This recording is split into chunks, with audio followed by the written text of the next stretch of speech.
আমার কাছে বেশ কিছু খবর এসেছে রাজ্যের বিভিন্ন ব্লকের বিভিন্ন এলাকার বিভিন্ন মৌজার ধর্মস্থানের খতিয়ান চেঞ্জ হয়ে যাচ্ছে।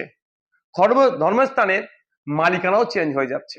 যেমন মন্দির, মসজিদ, ঈদগাহ, কবরস্থান, শ্মশান, গুরুদুয়ারা, চার্চ যারা আছেন, যারা দেখভাল করেন, তাদের উদ্দেশ্যে আমি বলবো এগুলোর একটু সার্চ করে দেখে নিন, সার্চিং করে দেখে নিন যে মন্দিরের জায়গাটা ঠিকঠাক আছে না 1 নম্বর খতিয়ানে চলে গেছে, মসজিদের জায়গা ঠিক আছে না 1 নম্বর খতিয়ানে চলে গেছে।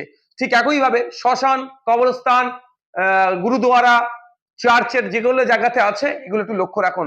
কারণ আমার কাছে খবর আছে রাজ্য সরকারের বেশ কিছু অসাধু ব্যক্তি এই জায়গাগুলোকে 1 নম্বর খতিয়ানে দিয়ে অনলাইনে যখন সার্চ করছে রেকর্ড নট ফাউন্ড করাচ্ছে, পরে এগুলো হয়তো কাউকে বিক্রি করে দিতে পারে বা অন্য কোনো খারাপ কাজে ব্যবহার করতে পারে। তাই আমি অনুরোধ করব সর্বধর্মের মানুষের কাছে, আপনাদের ধর্মস্থানগুলোকে সুরক্ষিত রাখুন, আপনাদের ধর্মস্থানের কাগজগুলোকে একবার ভেরিফাই করে নিন।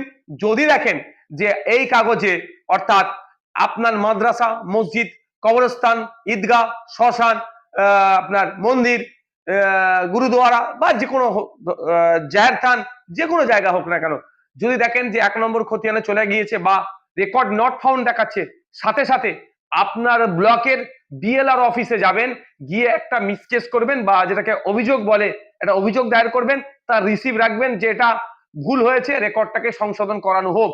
এই কাজটা ইমিডিয়েট করুন। অন্যথায় রাজ্য সরকারের বেশ কিছু অসাধু মানুষজন আছে, তারা এটা খারাপ ইন্টেনশন নিয়ে, ব্যাড ইন্টেনশন নিয়ে এই ধরনের কাজগুলো করছে, যা পরবর্তীতে ধর্মস্থানের মর্যাদা, সম্মান কিন্তু অক্ষুণ্ণ নাও থাকতে পারে।